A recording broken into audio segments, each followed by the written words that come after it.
semua benda tak jalan.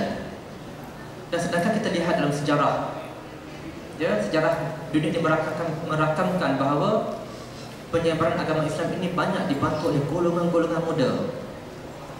Di zaman Rasulullah SAW di Madinah sebagai contoh, agama Islam ini banyak ditolong, disebarkan oleh orang-orang muda. Sa'ad bin Abi Waqqas, Talha, Ali dan sebagainya. Semua ini golongan-golongan muda. Dan selepas itu, peranan orang muda masih berterusan selepas itu. Yang mana di zaman Salahuddin Al-Ayyubi semasa Baitul Maqdis dirampas oleh tentera Salib. Salahuddin Al-Ayyubi ini seorang panglima, seorang sultan daripada Mesir, ya, berusaha untuk menakluk balik semula Baitul Maqdis. Siapa yang menolong, siapa tentera Salahuddin Al-Ayyubi ini? Semuanya boleh katakan hampir semuanya orang-orang muda.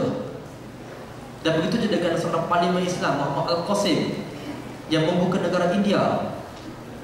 Dan ini semua kita kena ingat sejarah negara India yang ramai orang kita gila-gilakan, Bollywood dan sebagainya. Suatu masa ketika dahulu merupakan sebuah negara Islam, negara India ini. Dan dibuka oleh seorang pemuda yang pada masa tersebut berusia 17 tahun, yang bernama Muhammad Al-Qasim. Dan tentera-tentera dia pun muda sama macam dia juga, usia belasan tahun, usia 20-an, semua muda-muda juga. Maka penting kat sini penglibatan kehadiran orang muda ini untuk membangunkan dunia dan juga membangunkan tamadun Islam. Jadi beralih semula kepada soalan yang moderator sebut tadi, saya sebenarnya separuh setuju dengan pernyataan tadi, ya. Banyak golongan akademik tetapi banyak buat benda yang jahat. Saya separuh setuju, maksudnya 50% setuju dan 50% tak setuju. Sebab kita kena ingat, ya, kita lihat di negara kita ini banyak kejadian jenayah dilakukan oleh manusia kat negara kita ini. Dan biasanya kena tangkap tu siapa? Mereka yang tak ada pelajaran, ya, mereka yang tak pernah ambil SPM, mereka yang dia dan sebagainya. Mungkin ada, dan memang ada, tapi tak banyak golongan akademik, golongan terpelajar ini buat benda yang tak baik, tapi sikit sangat.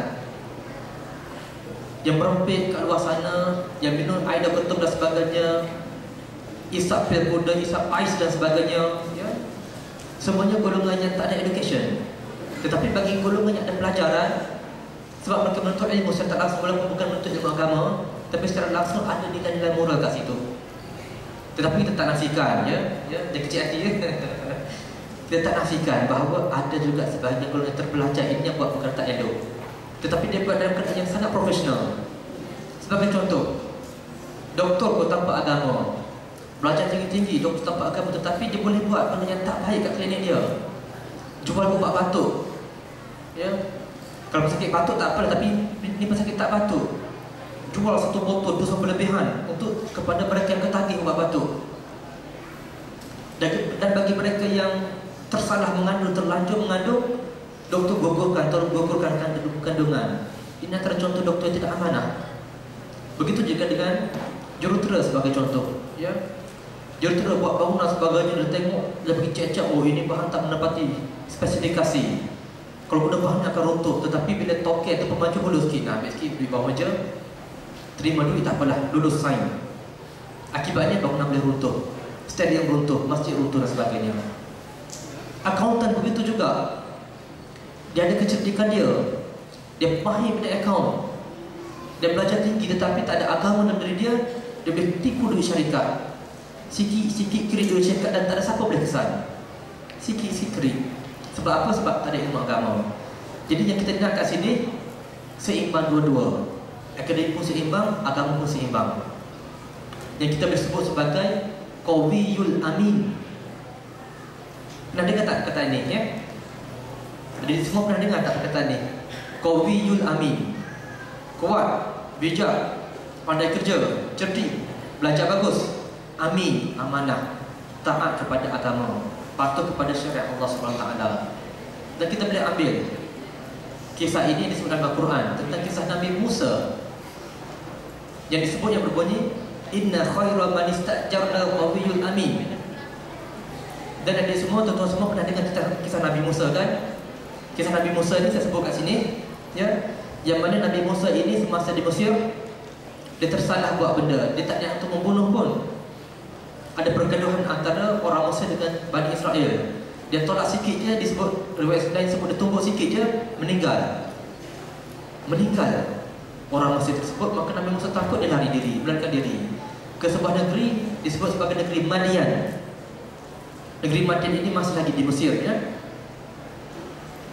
Maka Nabi Musa pergi berjalan mengembara sampai ke negeri Madian. Dia berjumpa dengan pengembala kambing yang sedang memberi minum kepada kambing-kambingnya di sebuah kawasan, di sebuah kolam, sebuah tasik, ya.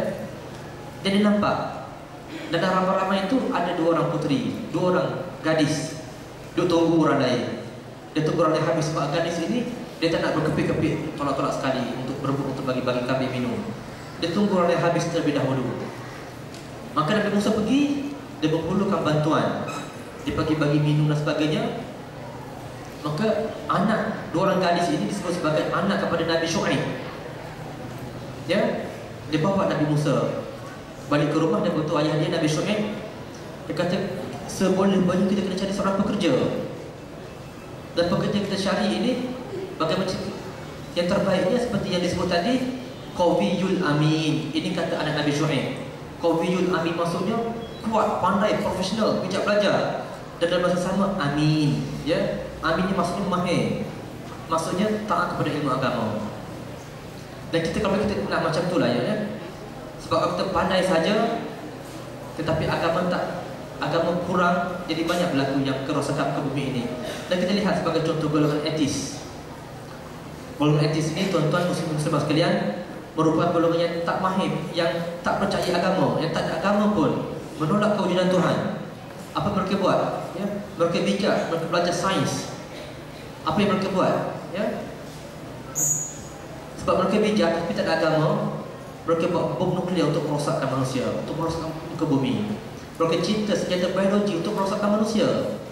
Orang Yahudi sebagai contoh sedang mencipta satu bom, satu senjata biologi, satu bakteria yang diharapkan bakteria ini boleh membunuh semua manusia kecuali yang keturunan Yahudi saja.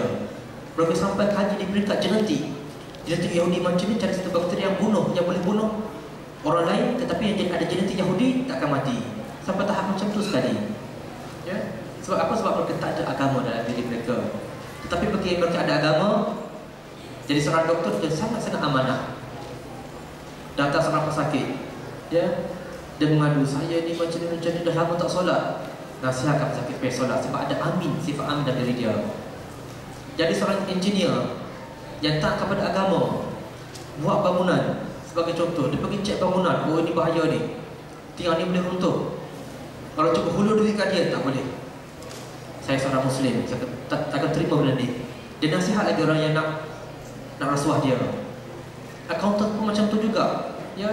Dia boleh kesan penipuan orang lain, dia cuba baiki. Dia kata ini sepatutnya tak boleh macam ini, merugikan syarikat. Aman dari dia. Jadi dia semua kena ingat, ya. Keyboard kat sini kena jadi Qawiyul Amin, kuat ataupun bijak, dan dalam masa sama mahir bidang agama. Jadi untuk yang jadi amin ini ada semua, ya, mungkin dia begitu kuasa ataupun jadi pada agama. Pertama sekali kena dekatkan diri kita dengan majlis-majlis ilmu. Dekatkan diri dengan majlis-majlis ilmu. Yang kedua, ya, mengaji, baca Quran banyak-banyak. Yang ketiga, tunaikan solat ibadat banyak-banyak kepada Allah Ta'ala, solat fardu dan juga solat-solat sunat yang lain. Sebab kejayaan kaum terdahulu, sebab apa mereka berjaya? Sebab mereka sangat-sangat amin, mereka sangat-sangat rapat kepada dengan Allah Subhanahu Wa Taala. Jadi kesimpulan akhir sekali disebut sekali, ya, Qawiyul Amin. Sebelah sini sebut Qawiyul Amin. Sebelah sini Qawiyul Amin. Alhamdulillah, kita doakan sama-sama kita menjadi seorang pemuda yang Qawiyul Amin seperti Nabi Musa. Wallahu a'lam. Terima kasih kepada Dr. Farhan yang sudi berkongsi tips bagaimana untuk seorang pelajar cemerlang seiring dengan tuntutan agama kita. Contoh yang pertama tadi, Dr. Farhan telah mengatakan kepada kita agar mendekati majlis-majlis ilmu. Jadi saya pasti anda telah membuat langkah yang terbaik untuk cemerlang dengan seiring dengan tuntutan agama, mendekati majlis-majlis ilmu ni. bersyukur kita kerana berada dalam majlis ini kan hari ini. Baiklah, bagi yang mengikuti perkembangan Ustazah Fatimah Syarhah sepanjang kerjaya beliau, saya pasti anda bersetuju dengan saya kalau saya katakan cinta dengan Ustazah ni sangat sinonim. Betul tak? Kita tengok berdasarkan novel Ustazah pun kita tahu kan, sweet-sweet je novel Ustazah kan. Jadi rasa macam kurang lah kalau kita tanya Ustazah sendiri tentang cinta ni. Sebab baiklah Ustazah, saya nak minta respon Ustazah tentang budaya bercinta ni di dalam kalangan remaja. Dia sebenarnya salah atau macam mana pendapat Ustazah? Sebab budaya bercinta atau apa ni, kita semua memang tahu dalam masyarakat ni memang tak asing lah dunia remaja. Semua remaja pasti akan tiba-tiba terdetik je kan nak bercinta. Kalau tak ada apa tu macam pelik je kan, macam pelik je. Jadi nak ubah budaya tu yang dah lama bertapak dalam generasi kita ni bukannya mudah. Apa pendapat Ustazah? Silakan Ustazah. Terima kasih kepada Cik Moderator, Imamku, seterusnya para VIP yang kita muliakan, ibu-ibu, ayah-ayah, seterusnya hadirin hadirat yang saya muliakan sekalian. Masih bertenaga? Boleh teruskan? InsyaAllah. Cik Moderator mengikuti ya karya-karya saya. InsyaAllah. Antaranya apa? Aku ada wali. Cinta high class. Tautan hati. Tautan hati. Oh patutlah dibaca 3 je karya saya. Semua pasal cinta. Saya juga tulis pasal Palestin. Palestin tak pernah gentar, Palestin kami datang. 2 buah buku ya. Itu cinta kepada ummah, cinta Palestin yang ada relate dengan isu akidah. Saya juga menulis tentang sirah ya, kisah haiwan Makkah, kisah haiwan Madinah, cinta kepada Nabi. Cinta juga ya. Topik cinta ni sangat luas ya. Dan seterusnya saya juga menulis tentang ibu bapa, cinta pada ibu bapa. Mak abah redailah anakmu. Saya menulis dengan Datuk Ustazah Bahia dan seorang lagi. Dan juga saya menulis tentang cinta kepada sahabat. Duhai teman sejatiku. Dan saya juga menulis panduan kepada remaja-remaja ya, untuk jadi orang yang daripada zero kepada hero. Syabab musafir kasih. Aku ada wali, cinta high class.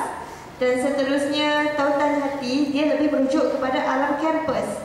Macam mana kita nak teguhkan cinta kita kepada Allah dalam keadaan bergelombangnya cabaran-cabaran. Cinta dari lawan jenis, cinta daripada kawan sejenis pun ada ya. Cinta daripada dunia dan pelbagai lagi. Maka topik cinta ini luas dan evergreen sampai bila-bila. Siapa kat sini sedang bercinta? Angkat tangan.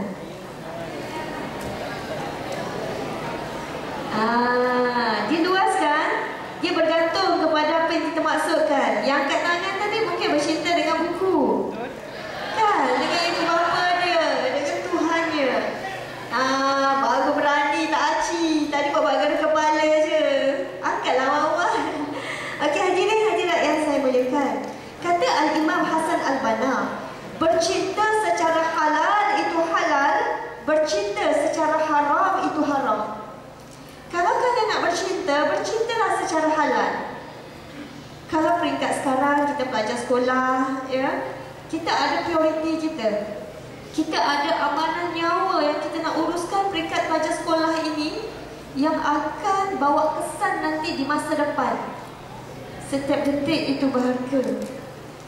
Kalau kalian duk banyak sibukkan dengan ingat bulu mata si dia lah, janggut si dia lah, dia buat apa ya, banyak penuh dalam minda ingatan gitu ya, ingatan pada maths, pada sains, pada cikgu. Susahlah nak masuk ya, duk sibuk ingatan kita. Jadi Ibn Sina kata, masa muda adalah masa yang terlalu singkat untuk kita menguasai pelbagai bidang ilmu. Jadi fikir-fikirkan, jangan kita banyak sibukkan dulu prioriti kita sekarang dengan fikirkan cinta kepada lawan jenis.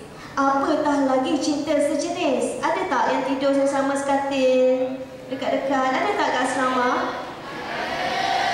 Na'udzubillah, ni cinta nafsu belaka. Ini yang kita sebut bercinta secara haram, itu haram. Tapi kalau kita cinta sahabat kita, ajak study group sama-sama, tahajud sama-sama, ingatkan sama-sama, bagi hadiah, bagi senyuman, bagi wajah berseri kepadanya, itu cinta yang halal, yang menuju ke arah redha Allah, yang bawa jiwa kita lapang dan tak takut dosa. Ya, berbanding kita cinta kawan kita, kita rasa nak gosok-gosok je dia tanpa sebab, nak tidur sekatil dengan dia, nak peluk-peluk dia tanpa sebab yang jelas, kita takut orang nampak kan? Itu petanda cinta kita pada sahabat sedang menuju dosa. Ya? Apatah lagi pada lawan jenis. Islam sayang kita. Allah bagi sikit aturan, sikit adab tu supaya kita suka pada seseorang ia menuju ke arah pernikahan, bukan menuju ke arah perzinaan. Adik, laki dengan perempuan kalau duduk jauh macam ni boleh jadi berzina ke? Berzina kecil-kecil tu boleh. Berzina yang betul-betul tu boleh tak? Tak boleh kan? Orang lelaki, orang perempuan dia jadi berzina bila dia duduk dekat, betul? Sebelum dia duduk dekat ni, dia ada proses dia. Apa proses dia? Mula-mula chatting, lepas tu dating, lepas tu meeting, lepas tu bunting. Ya ni jadi zina ni. Dan yang kita takut. Ya? Masa zaman sekolah, cakap pasal apa selalunya kalau ada SMS dengan lawan cantina? Cakap pasal apa? Awak, saya sakit perut lah. Ya, cerita pasal sakit perut lagi. Cakap pasal Lee Min Ho buat apa? Cakap pasal artis kan? Tak ada beda kan? Benda-benda macam ni akhirnya dia melarat-larat. Dia masuk FTP, daripada saya awak tadi tukar jadi mama papa, mami. Rasanya anak kita nanti tentu mukanya macam papi.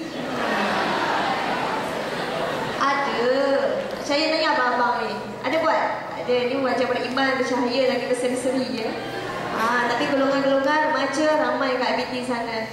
Pelik cakap, lucah-lucah. Benda ni lah akhirnya saya nak kawan-kawan suka-suka, tapi sebenarnya menuju ke arah perzinaan.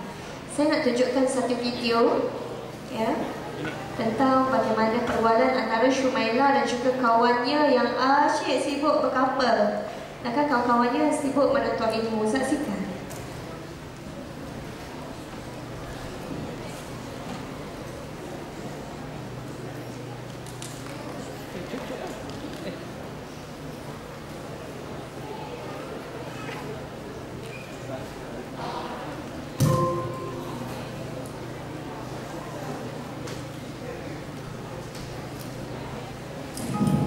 Memang tidak mudah. Siap. Allah ada. Dan saya tak nak fikir lagi. Tapi kalau awak masih nak berbual dengan saya, awak kena buat sesuatu. Apa dia? Awak nampak tak kat bawah tu? Saya nak awak lari turun bukit ni selaju yang mungkin.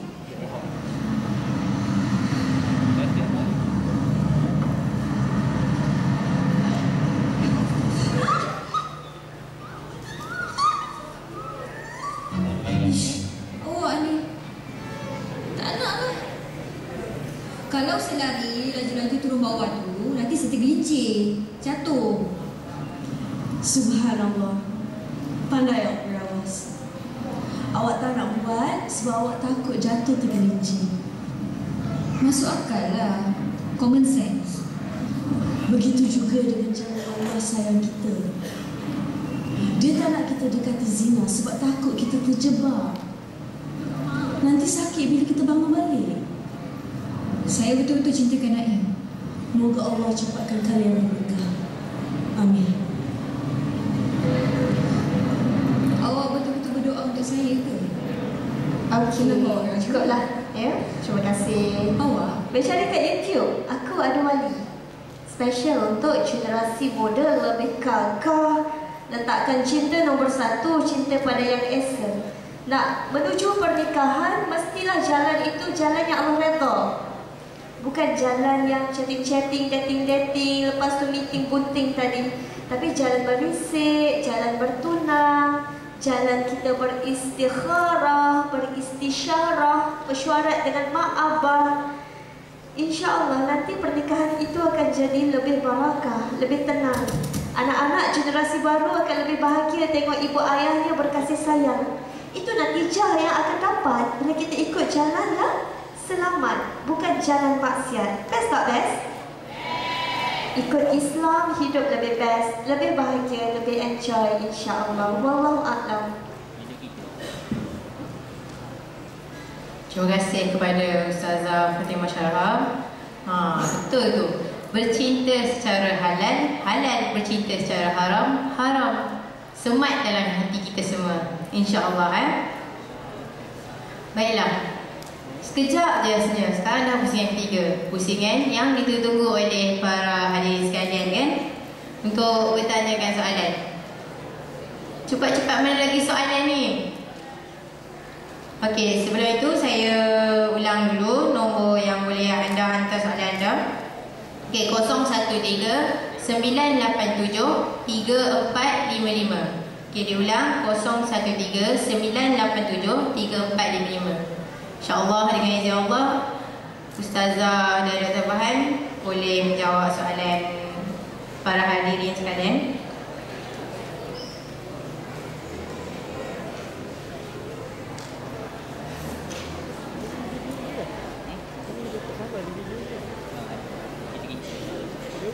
Masuk dah. Okey, soalan pertama yang terpilih pada pagi ini adalah daripada seorang guru. Nampaknya ini pelbagai lapisan masyarakat yang datang ni. Ada pelajar, guru, adik-adik kan. Okey, soalan daripada cikgu ni. Dia cakap, sebagai seorang guru, bagaimana cara terbaik nak nasihatkan para pelajar dia ni yang memang tak minat nak belajar? Susah sangat. Dia tak minat nak belajar, jadi cikgu ni lah yang kena berbuat kepada nak fikir kan macam mana nak bagi pelajar dia ni berjaya. Jadi saya rasa mungkin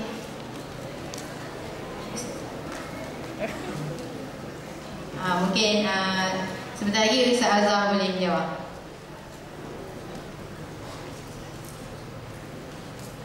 Okey, baiklah. Untuk soalan yang kedua pula, daripada seorang remaja.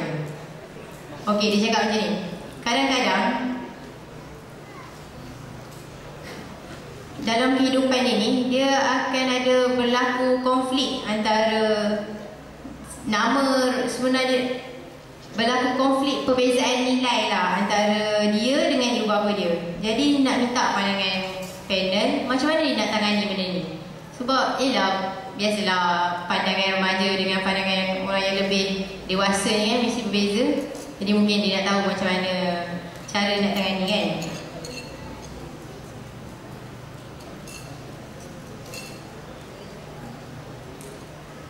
Okey, silakan Ustazah Fatimah Syarah. Okey, subhanallah, saya kagum sungguh dengan soalan cikgu ni. Kut-kutlah saya boleh berkenalan mana yang agaknya ya penanya soalan ni.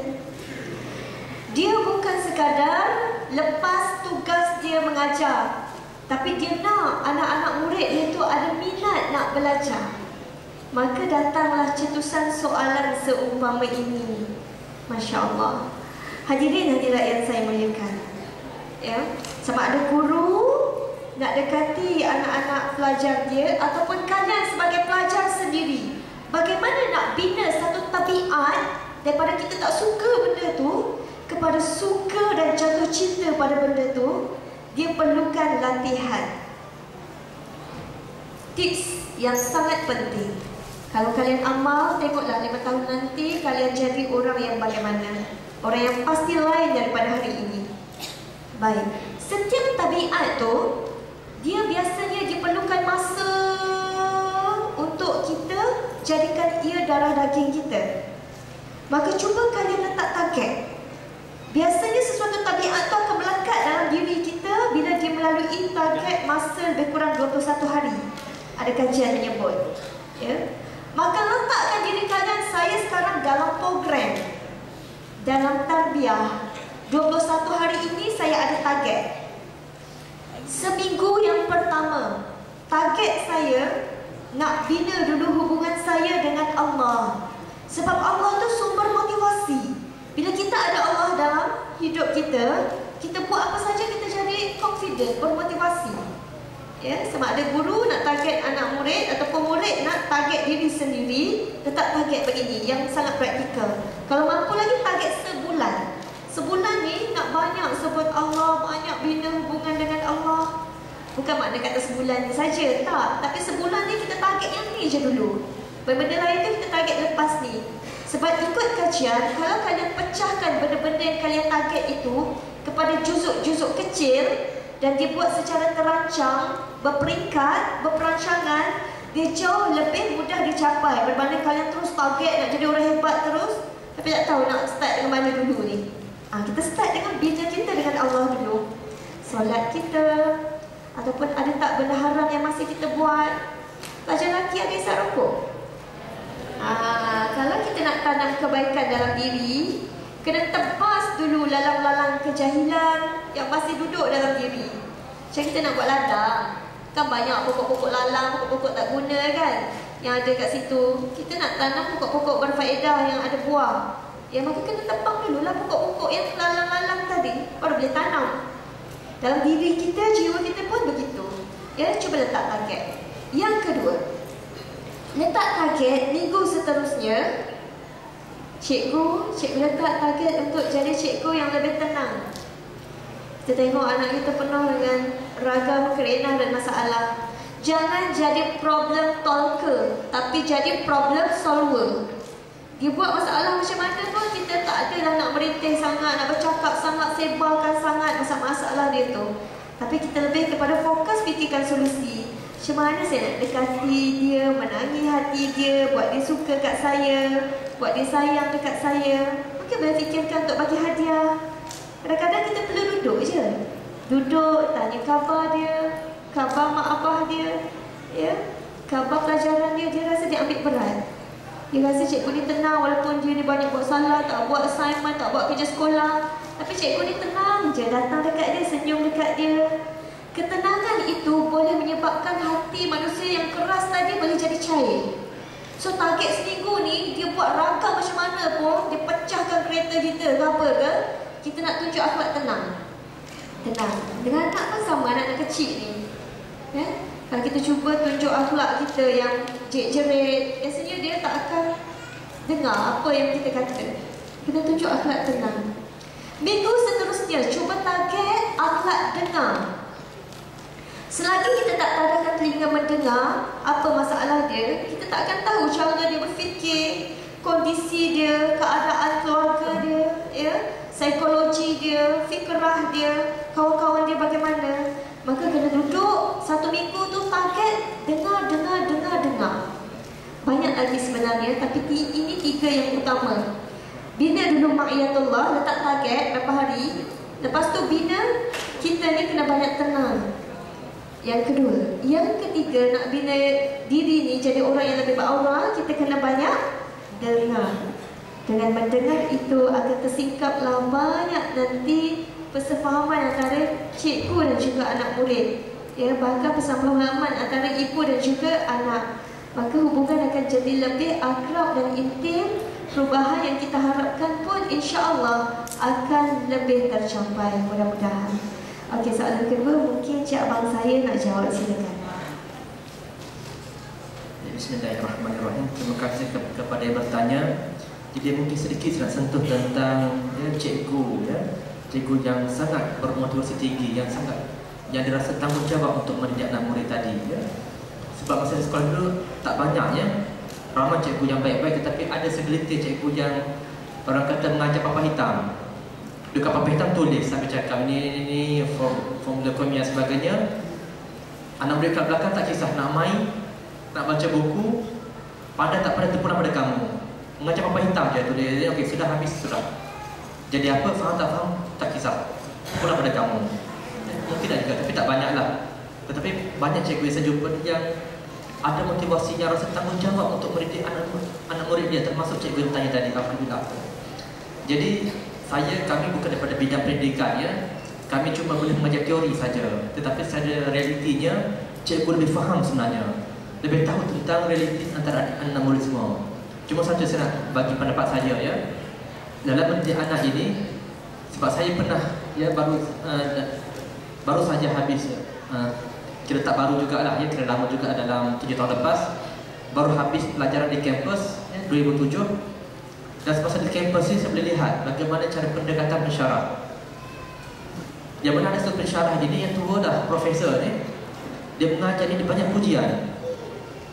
Dan bila dia banyak pujian, kita rasa suka tu subjek dia, rasa nak study subjek tu ya. Yang mana di dalam bidang perubatan ya, dia ada satu istilah bagi bedside teaching. Di hospital ni, pelajar-pelajar, sekumpulan pelajar dekat pesakit di hospital dan seorang pensyarah.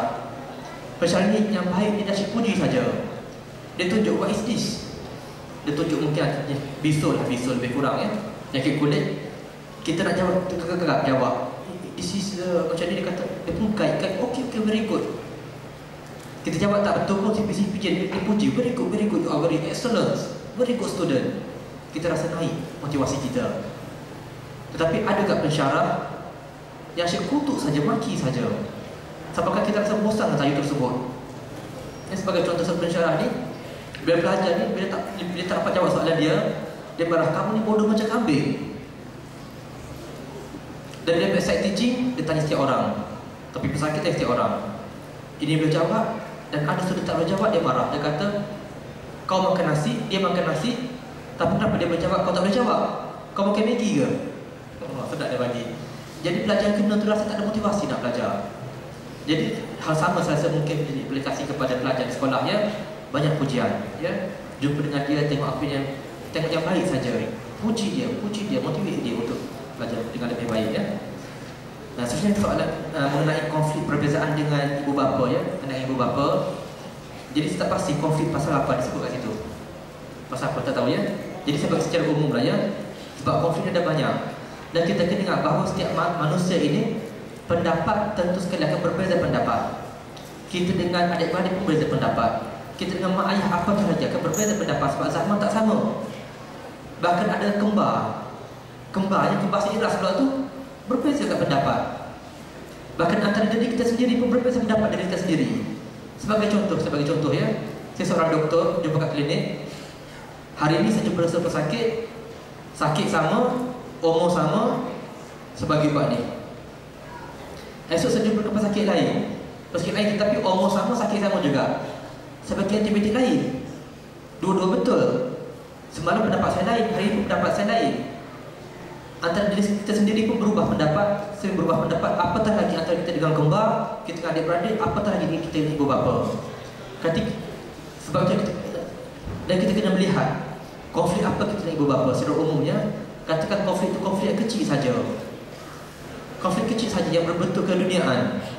Kita nak cat rumah warna merah, tapi ayah tak nak, dia nak cat rumah warna biru. Sebagai contoh, timbul konflik kat situ. Jadi benda yang kita boleh raikan pendapat ayah. Warna merah biru, tak kisahlah, sekarang rumah ayah, cat je lah. Raikan pendapat ayah, ya, hormat ibu bapa. Ataupun kita ni nak beli, tahun ini kita nak beraya kat sini, tetapi ayah tak nak, ayah nak beraya dekat Kimarah Highlands sebagai contoh. Konflik kat situ kita raikan. Seboleh-bolehnya raikan pendapat ibu bapa ya, raikan. Kalau Abdul Khalid daripada Mesir ya, seorang tokoh daripada Mesir, dia kata kita ibu bapa ni kita kena jadi seperti seekor burung yang kalah bertarung. Maksudnya akan tunduk, saya tunduk, letak paruh dia tunduk, dia akan dengar burung yang menang tu. Dua ekor burung dia bertanding, dia berlaga, satu menang satu kalah. Yang kalah ni dia akan ikut apa saja yang benar tu cakap. Amrul Khalid pun kata macam itulah, sebab besar biasa ayah kat kita ya. Dalam hal ini kalau ada bercakap pendapat tentang hal keduniaan, benda kecil-kecil saja, nak cat kereta warna apa dan sebagainya ya, selalunya kita raikan pendapat ayah kalau boleh. Tetapi Islam bukan macam tu. Islam masih lagi buka ruang untuk berbincang ya. Tapi kalau benda yang agama, soal keagamaan, hal-hal keagamaan, bercakap kita dengan ayah, Kita tahu bahawa solat zuhur 4 rakaat, tetapi ayah nak solat 5 rakaat sebagai contoh. Ini tak ada kompromi. Ya.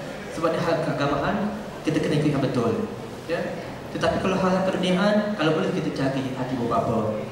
Dan tips yang paling penting sekali, apabila timbul konflik kat sini, kena berbincang. Berbincang dan wujudkan komunikasi yang baik. Itu je jawapan dia. Sebab kita ada masalah kita dengan pasangan kita dalam keluarga sebagai contoh. Ya, kata seorang ulama, seorang tokoh keluarga daripada Indonesia, Cahyadita Karyawan, dia kata tak ada masalah. Semua masalah pun, segala masalah dalam rumah tangga dapat diselesaikan dengan adanya perbincangan. Begitu juga dengan kita dengan keluarga kita dan kita. Boleh katakan hampir semua masalah dapat diselesaikan. Syaratnya dengan berbincang cara baik, ya. Wallahu a'lam. Terima kasih kepada Ustaz. Okey, soalan seterusnya. Banyak soalan yang masuk ni. Okey, ini soalan ni mungkin ada 2 soalan, mungkin dalam kategori yang sama lah kan. Okey, yang pertama ni dia tanya, Assalamualaikum, bagaimana kita nak menasihatkan seseorang yang egonya sangat tinggi? Terima kasih. Itu soalan yang pertama. Okey, yang kedua, soalan yang kedua, saya sebagai seorang anak, bagaimana untuk saya menasihatkan kedua ibu bapa saya untuk kembali ke jalan yang benar?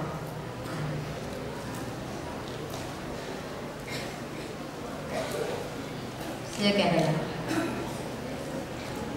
Okey, ramai sungguh jiwa-jiwa da'i kat sini ya. Semua soalan macam nak nasihatkan. Allah Akbar. Step pertama sebelum kita nasihatkan orang, ya, kita tanya niat kita. Kita nak bantu dia, bukan kita nak rendahkan dia ke, ataupun bukan sebab kita ni rasa kita sempurna, dia ke yang serba silap ke, ya. Tapi amanah insan bersaudara. Kita lepas kita tengok diri kita, kita tengok ada yang tak kena pada saudara kita, kawan kita ke, mak abah kita, tak kisah, maka memang kita perlu ada usaha untuk menasihati. Hadirin hadirat, orang yang ego ni, pertama kita memang kena minta daripada Tuhan dia dulu. Jangan remehkan doa. Doa mesti menjadi step nombor 1 dalam usaha dakwah kita. Yang kedua, saya nak kongsikan bagaimana Rasulullah SAW raikan keegoan orang macam Abu Sufyan. Abu Sufyan ni tokoh dalam masyarakat. Dulu dialah pemimpin yang menjadi kepala utama nak rancang, nak bunuh Nabi, nak musnahkan Nabi. Ya, dia nak masyarakat ikut dia. Itu style orang-orang besar, ego, ya. Tapi Nabi buat apa bila berlakunya peristiwa Fathu Makkah? Nabi sebut secara spesifik nama dia. Siapa yang masuk ke rumah Abu Sufyan, maka orang ini selamat. Ya, kan, betul kan? Jadi Nabi raikan orang-orang yang macam ego, besar kepala sikit ni. Nabi tak terus nak berlagak, tunjuk pandai berhujah ke, jatuhkan dia, hinakan dia. Lagi besar ego dia, keras kepala dia, lagi besar penentangan dia. Tapi Nabi start dengan memenangi hati. Ni orang baik, ya, ni orang yang dihormati dalam masyarakat. Maka siapa masuk dalam rumah dia, dia akan selamat. Subhanallah, akhlak Nabi, strategi dia dengan orang ego, dia banyak menangi hati, bukan menangi hujah dulu. Saya rasa ini juga yang boleh kita gunakan kalau kita nak berhadapan dengan ayah kita ataupun mak kita, yang asyik pandangan dia je betul, pandangan kita tak nak dengar langsung. Sedangkan kedua-dua pihak itu perlu berhak memberi dan menerima pandangan, ya, bila adanya sesuatu perbincangan. Kita kena banyak menangi hati dia, buat ceria, buat senyum, puji dulu, ya. Itu strategi-strategi. Lepas tu barulah nasihat kita insya-Allah akan lebih didengari. Wallahu a'lam. Rasa sekali menjawab kot yang kedua ni, ataupun ada tambahan lagi ataupun nak teruskan ke soalan seterusnya. Silakan.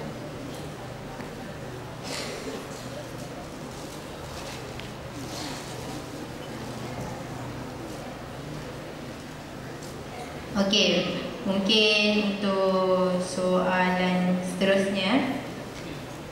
Okey. Okey, soalan yang seterusnya ni. Soalannya, bagaimana konsep dakwah dalam sekolah, terutamanya untuk mengatasi perkara ikhtilaf antara pelajar yang berlawan jantina kan? Mungkin ni soalan daripada seorang pelajar. Okey.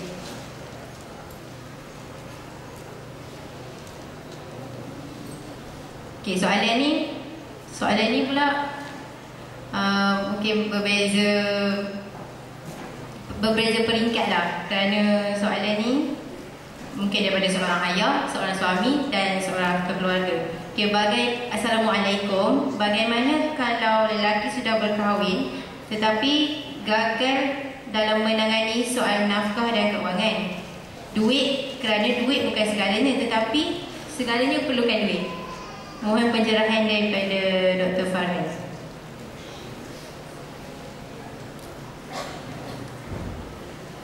Konsep dakwah dalam sekolah, insya-Allah sekolah ni satu medan yang subur, yang mana kalau kita dapat sekolah-sekolah yang baik, dan saya percaya kat sini ramai yang dapat sekolah-sekolah yang baik, ya, dakwah penyusunan tarbiyah itu dia jadi satu bentuk yang dari peringkat atas lagi. Dia memang usahakan nak bagi dakwah itu sampai ke semua peringkat. Hadirin hadirat, dakwah ni kan luas. Secara fardiah, dakwah kita banyak nak dekati hati kawan-kawan kita. Sebab apa kawan-kawan kita suka couple? Sebab dia mungkin tak ada rasa disayangi. Dia nak kasih sayang. Kita sebagai sahabat yang kena tunjuk sayang kat dia, bagi hadiah birthday dia, senyum dekat dia, ambil berat. Ya, itu dakwah fardiah. Biar dia rasa ada kawan yang sayang dia, apa perlu lagi makwa. Ya, dia rasa ada agenda hidup dia, terisi, tak boring. Ada kita nak bangun tahajud sesama, nak pergi camp kepimpinan ke, naik bukit, turun bukit ke. Kan semua tu melatih kelasakan, melatih jiwa cekal. Ya, dia nampak ada agenda tu sepanjang jalan persahabatan. Dakwah fardiah. Kalau siapa-siapa yang jadi pengawas sekolah ataupun cikgu disiplin, ya, bila dia menjalankan tugas, dia menyiasat, melaporkan, dia mendenda, itu pun dakwah juga sebab dia banyak peringkat. Ada orang yang memang tahan keras kepala sangat-sangat. Kadang-kadang dakwahnya lebih berkesan dengan kita guna cara hukuman. Tapi itu step yang paling akhir. Lepas dah dinasihati, didekati hatinya, ya, banyak peringkat. Jadi buatlah apa yang paling kita mampu buat dalam kondisi masing-masing, dalam kuasa yang ada masing-masing. Dan yang paling berkesan ialah dakwah bilhal. Kita dulu mesti jadi baik, mesti tunjuk akhlak yang terbaik. Wallahu a'lam.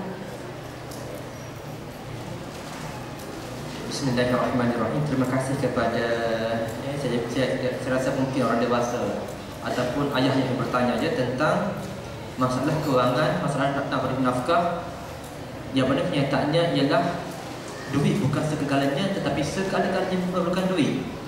Setuju, memang setuju dengan pernyataan tersebut. Duit is not everything, tapi everything needs money.